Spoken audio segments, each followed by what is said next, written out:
Welcome to the Ask a Swim Pro show. My name is Ksebati, co-founder and CEO of My Swim Pro. And today's episode, I have a very special guest, Dr. Sean Sullivan from San Francisco. How you doing? Hey, good, Ferris. Thanks for having me. Of course. So we're really excited to have you on the show. We are in the middle of a global pandemic and a lot of uncertainty in the world, and we know the importance of mental training. We've talked a lot about physical training with My Swim Pro and all of our channels, but really excited to get your perspective on the mental training side of things. And I guess the first question that a lot of people have asked us, and I'll forward it to you, is, how do you stay mentally strong in a time of so much uncertainty and so many things are different today than they were just a month ago? Yeah, so that's tricky. So what's helpful, Ferris? Is it helpful for me to give a little bit of background on myself, or do you want to jump right in, or what is the best approach? That would be fantastic. Let's go ahead and get a little bit of context so we know who we're hearing from. Okay. So I'm a clinical psychologist, and I have been doing this mental training, with my patients out here in San Francisco for 10 plus years now. I think I've been saying 10 years for 2 years, so we might be up to 12 by now. I did my clinical research on the application of technology to psychology, and I came out here and did my postdoc in health psychology. And over the years, my practice grew into seeing people for performance, whether it was, they were struggling with mental health and they wanted to get back to good, or they were doing well with mental health and doing okay in their job but wanted to do great. And then athletes started coming in. So I started working with athletes, from the weekend warrior all the way up to professional athletes, and then Olympic athletes, and then an Olympic gold medalist. So I've had an opportunity to see a lot of this and practice a lot of it in my own life. And, any person that you're working with who's not practicing themselves and doesn't tell you that it really came into their life because they wanted to develop some mastery themselves, I would question that. So that's a little bit of the background. I've also developed a number of different kinds of programs, and one of them is 30-Day Brain that I'm sure we'll be sharing. And this allows you to go in and put some of these practices, all the best ones that I've put down, into both video and audio to work in your own life on your own. Awesome. And so we're speaking with an expert, and this is really good. And working with athletes, whether it's professional level or the weekend warriors. So if you're a swimmer, how do you cope, or what should you be thinking about to reset your mindset around this? Yeah. Okay. So let me just go back a little bit from that question, because I feel like in this particular moment, it's really important for all of us to acknowledge there's this whole range of uncertainty and of suffering that's going on, right? And so, the audience that's tuning into this may not be directly impacted by having, coronavirus or have a family member, but I really do think it's important to contextualize what we're talking about in what's going on. And people are really suffering, either having it, loved ones having it, loss of life, all of the range of situations. And then most of us are struggling with the uncertainty that you're talking about, whether it's economic or it's lifestyle. And now I will get to our wanting to not only maintain maybe our training, mental training, and some of the physical training that might be impossible to do if you're a swimmer, but also come out of this better than we came into it, right? Mm-hmm. So let's see. To me, right now is outside of, if you're in the category, the latter category we just talked about, an ideal opportunity. And the reason that I say that really relates to what mental training is in my mind. And I sort of can get into a little bit of a definition of that in a moment. But the reason why it's a really valuable moment to me is because typically what happens is that we have a standard structure to our day. And for a swimmer, that might mean, getting in the pool or doing your preparation for the pool. And those things are stripped out of your life now. And so when you think about an analog between the current daily experience today and what you usually have, you have this, all of the pillars in your mind are gone. Pillars meaning the touch points throughout your day that structure your day. And so with those gone, you have this blank slate. And then what happens? Well, because the brain is designed to be looking for how to solve uncertainty. So seeing uncertainty, looking for how to solve it. If you have none of those touch points that are typical for you, the anxiety goes up because you're searching and you're seeing nothing in terms of what the structure of your historical day is. And that history gives you certainty, gives you a level of confidence. And so the reason why this is a perfect time for training is that you've torn all that away. And now the first piece of what mental fitness training is the capacity to observe what's occurring in your inner world, in your brain and body. And so when you have all of the background that's structured and certain and daily, it's really hard to see the nuanced changes in how your brain operates. Well, now you have none of that. And so when you go inside and, for example, do a meditation to observe what's arising in your brain when you're feeling stress, it's going to be a lot easier for you to see what the content is, meaning what are the feelings that are arising? What are, for most people, it's what are the thoughts that are arising that are causing the stress? And so I won't take too much time up on that, but just recognizing, yes, there's uncertainty, yes, there's suffering, but right now there's an opportunity that it won't be forced upon you, certainly, probably for the rest of your life. And so take advantage of that vacuum by spending a lot of time observing how your brain is changing in that vacuum of uncertainty, because that if you can get that, then you can start to put intentions in place and move towards those. Mm-hmm. Yeah, I mean, that's actually really interesting to hear it from that perspective, looking at the silver lining of this is an opportunity, depending on your situation, this is the opportunity. And you sort of define mental training. How would you, a lot of people know what physical training is. It's, you go up and down the pool, you're working out, you're doing push-ups, your heart rate's elevated. How would you define mental training then? Right. So I think of all of us, or I have come to think of all of us as life athletes, right? I grew up as an athlete. I'm sure a lot of the folks that are listening to this grew up as athletes. But a life athlete is the same thing. Whatever you're doing, it is moving towards, becoming a master, developing mastery over that. And for me, because I'm a psychologist probably who has worked with people who struggle with mental health, as well as people who are athletes, weekend warriors, and then wanting to become, great athletes of some sort. I've come to see the process of change as the same thing. So that's this mental fitness question or mental training question that you're asking.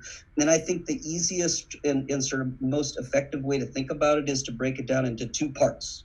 And the first part is the piece that I just talked about. That is the practice of recognizing what your mental activity is in any given moment on an ongoing basis, right? And so if we break that down, that means what are the thoughts, what are the emotions, what are the feelings, what are the wishes or fears?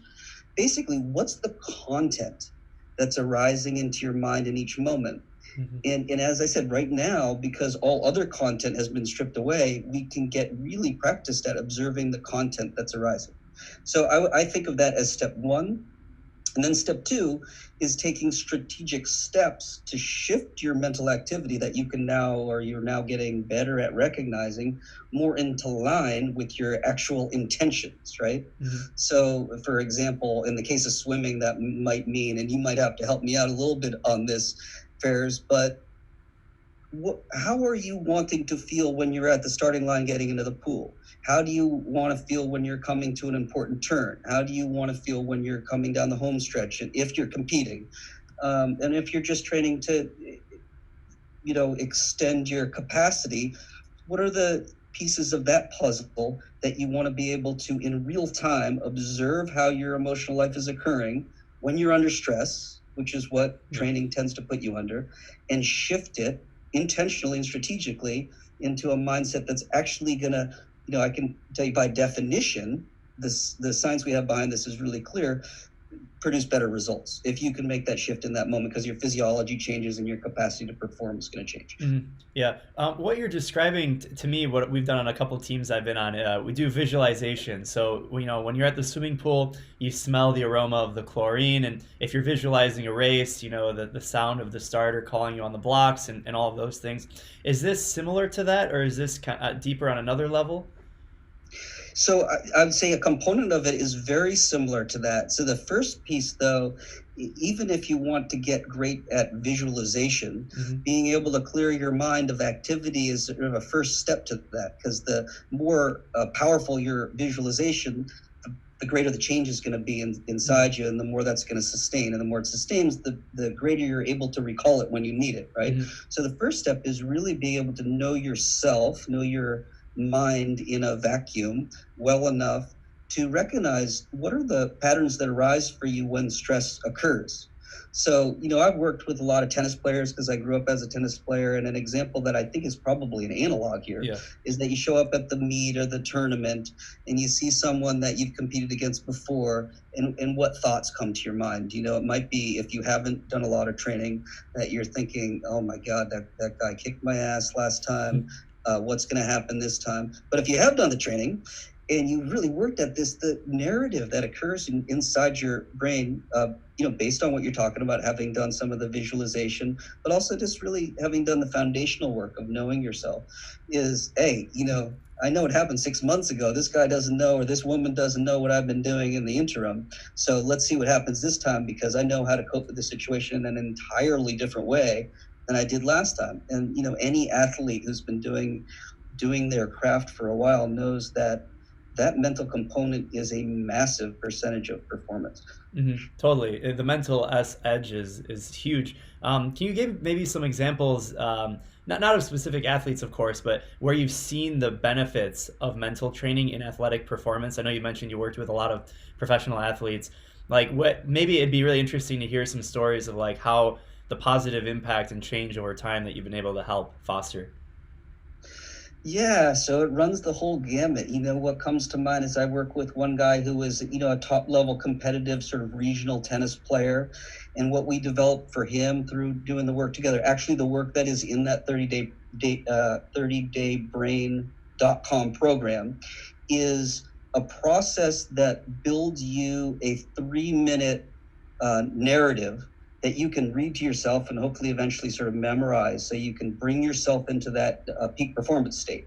And so he would use this. He recorded himself. We worked on it. He structured it, and then he recorded it himself in audio. And then he would put the headphones on the changeovers between, in tennis, it's every odd game, right? So you're sitting down for a minute and a half and get himself into that state that he wanted to get in. So that's sort of one example. On the weekend, no, he's more than a weekend warrior. He was like a serious competitor.